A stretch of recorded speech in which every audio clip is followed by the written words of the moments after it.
Aujourd'hui, j'ai décidé de sortir de ma zone de confort. J'ai rencontré Diane Duclos, c'est la créatrice du studio Wild Chakra à Wölflin-les-Sarreguemines.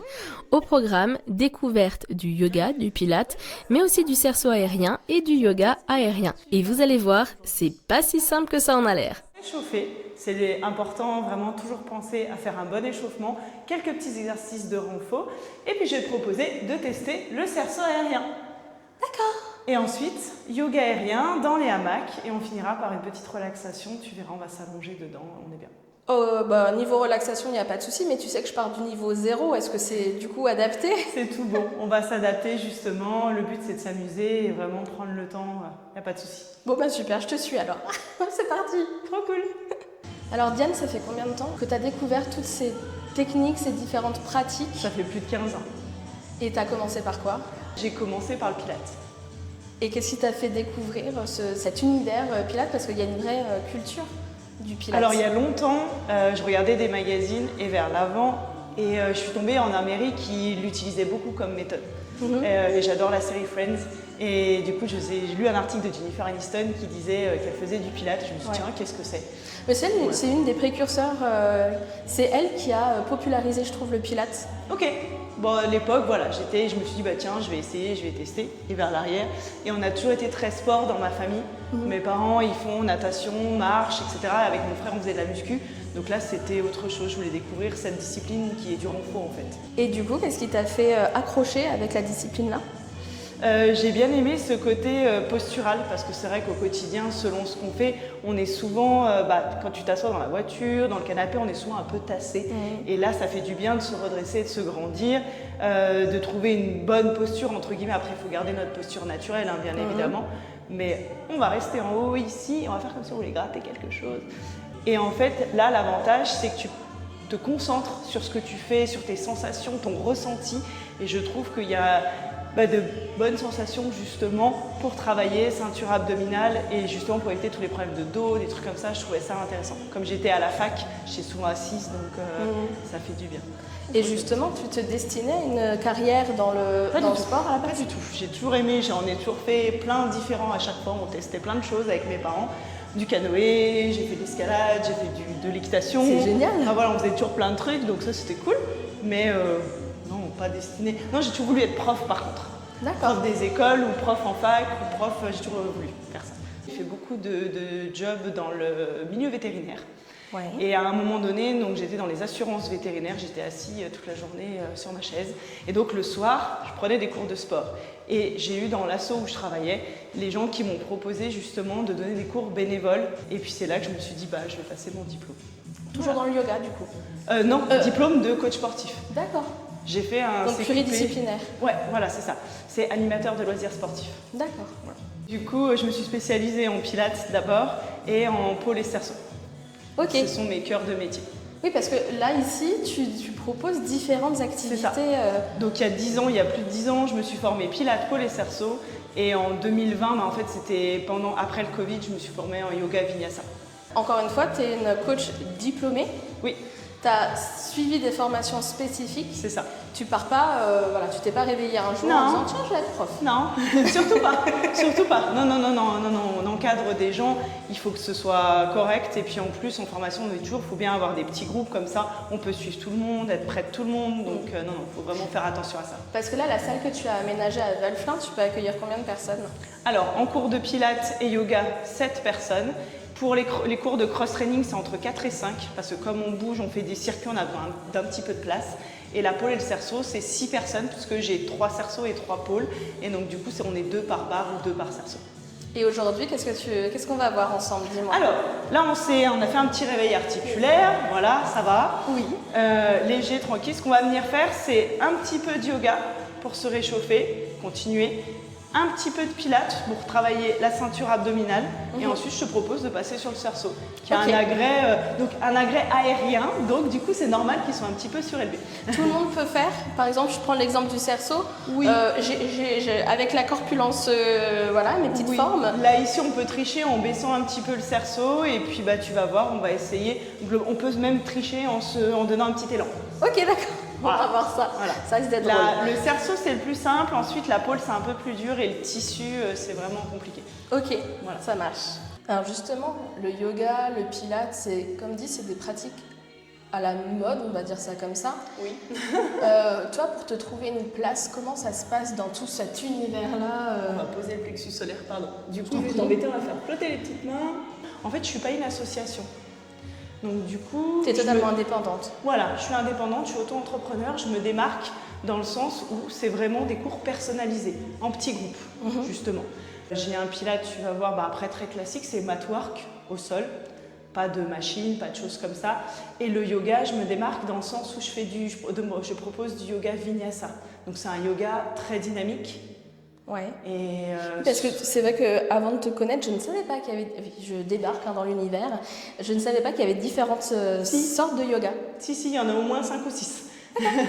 On a du Kundalini, du Hatha, du Ashtanga, donc du Vinyasa, il y a du Yin. Donc déjà, tu vois, je t'en ai cité 5. Voilà, donc ici dans la région c'est plutôt du Hatha.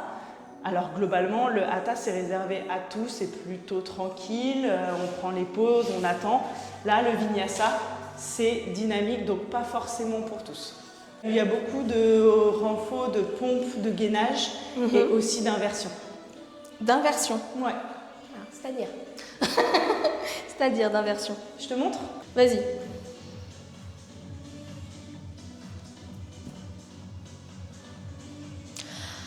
Ok, je comprends c'est pas pour tout le monde. Non.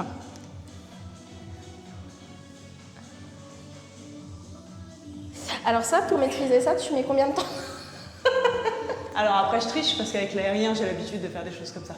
D'accord, mais pour maîtriser une personne, comme moi par exemple, une personne lambda qui veut débuter, tu peux... Alors ça on ne fait pas tout de suite, ça prend plusieurs années. Et puis tout dépend de ta pratique, ce que tu as envie. Tu as des gens qui veulent du yoga vraiment pour méditer, et puis tu as des gens qui veulent un petit peu plus de challenge. C'est comme quand tu veux faire le corbeau, le bakasana, c'est pas donné à tout le monde, tu vois.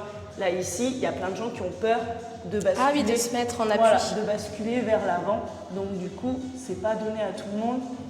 Ouais, voilà. Il faut déjà avoir des bons gainages aussi. Ça se travaille. Ça se travaille pendant des années. La force, donc en yoga vinyasa, c'est pour ça que je te dis. Et tous ces enchaînements-là, tout a un sens dans la pratique, oui. Dans la pratique, en fait, on a un thème, on a des thèmes.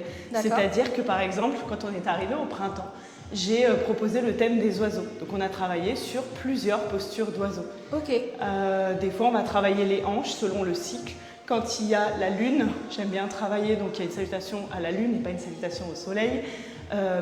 Après les fêtes de fin d'année, par exemple, on fait beaucoup de torsions, justement comme il y a eu les fêtes de fin d'année qu'on a beaucoup mangé, pour justement travailler le système digestif et sauver un petit peu.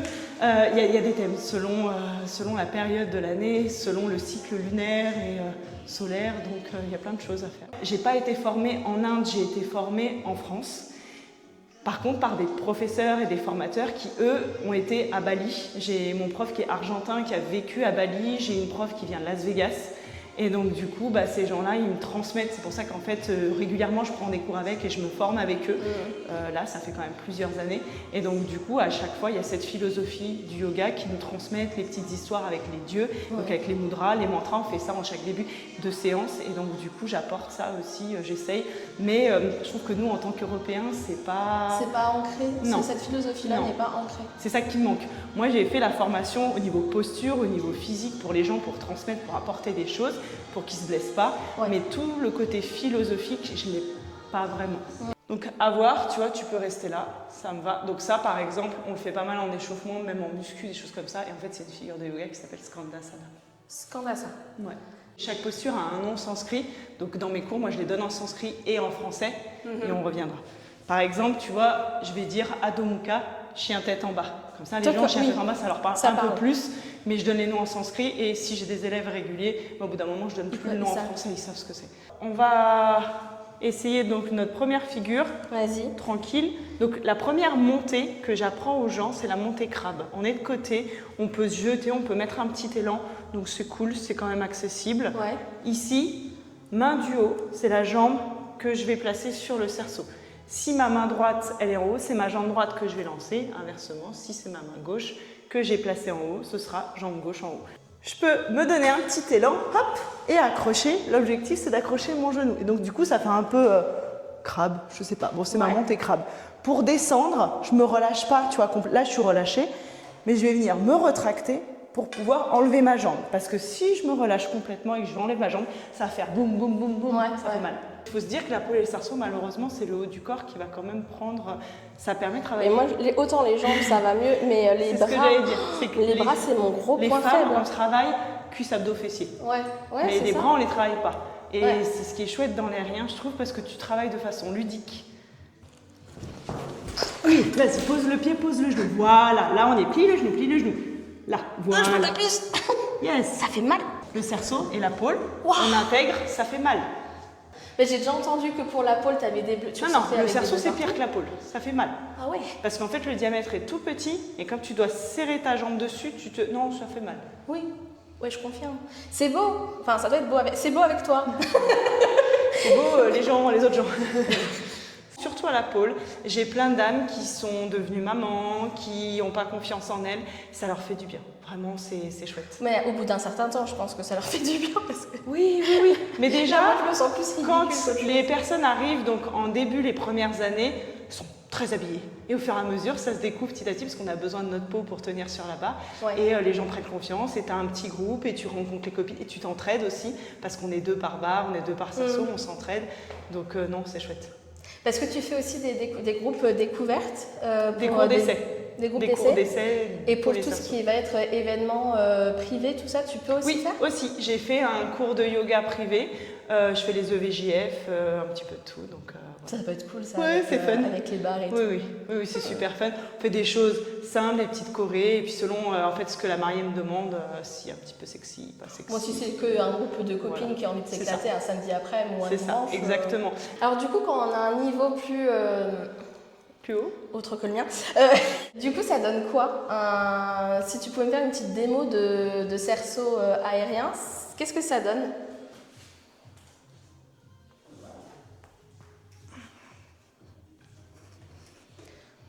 C'est super beau, quoi, quand tu sais le faire. Oui, quand tu sais faire, c'est vrai que c'est chouette. Et pareil, le cerceau, ça fait combien de temps que tu le pratiques ? C'est comme la pôle, donc du coup, ça doit faire 10 ans. Ouais, d'accord. Et maîtrise, t'as mis combien de temps pour l'avoir ? Ce que je fais là vraiment, où tu te sentais à l'aise ? Au bout de 2 ans. D'accord. Au bout de 2 ans, ça allait mieux. Après, le cerceau, je l'ai fait parce que c'était mon renfort de la pôle. C'est-à-dire ? C'est-à-dire que quand je faisais de la pôle, j'avais besoin de faire un petit peu de renfort et le cerceau, ça me faisait mon renfort. Je m'éclatais et puis...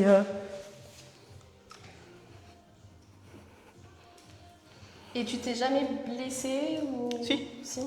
Beaucoup. Mais parce que quoi ? Parce que mauvaise posture ou chute ou quoi ? Je me suis souvent blessée en enseignant. Au bout d'un moment, le corps, quand tu donnes des heures et des heures et des heures de cours, au bout d'un moment, le corps il est fatigué. Bon, le cerceau, ce sera pour... Mais je vais pas lâcher, Je prendrai ma revanche. Mais oui, t'inquiète. Donc du coup, là, Diane, on va s'attaquer au yoga aérien. Oui. Nouvelle discipline. Le yoga aérien, est-ce que c'est accessible à tout le monde ? Oui, globalement, tout le monde peut venir essayer, en tout cas faire les premiers cours, surtout le cours d'essai, d'initiation. Il ne faut juste pas avoir d'hypertension, de glaucome, on va avoir la tête en bas. Moi, ma pratique, c'est du yoga, des postures de yoga, mais on va flotter dans les airs, on est soutenu par le tissu. Donc là, ici, tu vas venir te mettre face à ton tissu. On va poser une papate dedans, pose ta cheville. Voilà, c'est juste la cheville. Ok, et là, tu vas pouvoir te retourner. Donc, tu as posé le pied droit, on se retourne. Voilà, sans tomber. J'ai juste le tapis qui glisse. C'est bon. Ok, on trouve l'équilibre. Oui. Et on repart. Inspire, on se grandit. Là, ici, bras vers le ciel, joint les 2 paumes de main ensemble, flexion vers l'avant. Et on va poser le bout des doigts sur le sol. Et je vais pousser dans mes mains pour emmener mon genou derrière moi. Voilà. Oh, c'est cool, ça te fait un bon support. Oui, ça va. T'es censé te mettre en appui sur ta cheville ? Ah oui. Ok, c'est bon. C'est fait pour. Donc comme on a fait tout à l'heure à l'échauffement, chat et vache, on va arrondir le dos, tu peux ramener le genou dans le tissu vers toi, alors jusqu'où tu peux, et inspirer, on creuse la vache. Donc c'est la même chose que ce qu'on a fait à l'échauffement. On va crocheter les orteils sur le sol, nickel. Souffle, on va décoller le genou et pousser les fesses vers l'arrière, chien à 3 pattes. Là, on peut faire bouger la jambe de gauche à droite pour mobiliser un peu la hanche. Yes. On va presser dans nos mains et on va mettre les 2 pieds dans le tissu. On va pouvoir passer en planche et on change de jambe. Oh vache! On change de côté. Super. Nickel. Il y a un petit côté challenge quand même. Ah ouais. Souffle, dos rond, ramène le genou à la poitrine. Et inspire, on creuse. Une dernière fois. Décolle le genou, souffle, pousse les fesses en arrière. Ok. Et là, je vais faire un grand pas vers l'avant pour ramener mon pied entre mes 2 mains. Ouais! Encore un tout petit, on recule les mains, c'est très bien. Et on déroule le dos. Alors, c'est Donc on va retrouver notre posture du départ sur l'autre jambe. Inspire, bras au ciel. Les mains vers le cœur. Ça va? Oui. Et on peut libérer le pied. T'es prête Alex? On va venir poser un pied. Je vais monter un petit peu mes mains. Et là l'objectif ça va être de presser dans le pied. Hop, tire dans les bras, pousse dans ton pied, voilà, pour mettre les 2 pieds dans le tissu. Ouais, super. Nickel. Donc là, je vais pousser mes fesses vers l'arrière. Je vais ouvrir mes genoux et je vais joindre mes 2 voûtes plantaires ensemble. Ouvre les genoux, ouvre les genoux, ouvre les genoux. Derrière, voilà. Oh purée! Voilà, c'est ça. Et joins tes 2 voûtes plantaires ensemble. Tes petits petons. Voilà, super. Ouais, mais... Ça va? Et là, on va passer un bras à l'intérieur. Là, au milieu, voilà. Puis l'autre. Voilà, allez. L'objectif, c'est de passer le tissu. Voilà! Et bien là, on y est. On bouge plus. Ok. Ouais, une fois que tu es arrivé là, ça va. Cool. Est-ce que ça va? Oui. C'est juste que j'essaie de dire comment je vais me relever. On est là. Ouais. On rattrape le tissu. Et on ressort. Voilà, tu peux enlever un pied puis l'autre. Oh, c'est plus simple en fait. Ok. Ça va? Ouh, ouais. Cool. Oh, mais et, par contre, ça fait un bien fou quand tu relâches. Oui.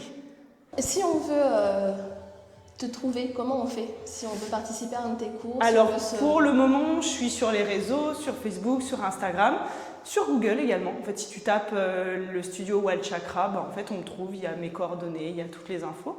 Et j'ai une plateforme en ligne. Donc, si tu veux réserver un cours, tu cliques dedans et tu as tous les cours qui sont, le planning est en ligne aussi. Là, pour l'instant, je suis en train de mettre celui d'août en place. Tu sélectionnes le cours qui t'intéresse, tu cliques sur réserver, tu payes en ligne et puis voilà. Alors, soit tu peux vraiment juste prendre un cours, ouais. Soit tu peux prendre des cartes de 5 ou 10 cours et puis après, bah, tu sélectionnes avec ta carte. En fait, il y a 10 ou 5 séances dessus et après, tu peux faire pilates, cross-training, comme tu as envie. Les ateliers comme le yoga aérien ou certains, là, dimanche, j'ai gros ballon sur les Swiss Balls. Ouais. C'est des ateliers spécifiques, donc c'est pas avec les cartes de séance. Et du coup, tu as participé aux scènes ouvertes de Sarreguemines, donc c'est Place du Marché.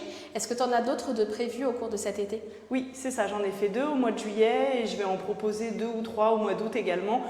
Justement, la ville de Sarreguemines nous laisse l'estrade et je peux gratuitement proposer cours de pilates et cours de yoga pour que tout le monde puisse venir essayer, puis discuter avec moi, me poser les questions qu'ils souhaitent, il n'y a pas de souci. Retrouvez Diane sur l'ensemble de ses réseaux sociaux ou alors sur la scène ouverte de Sarreguemines au courant de l'été.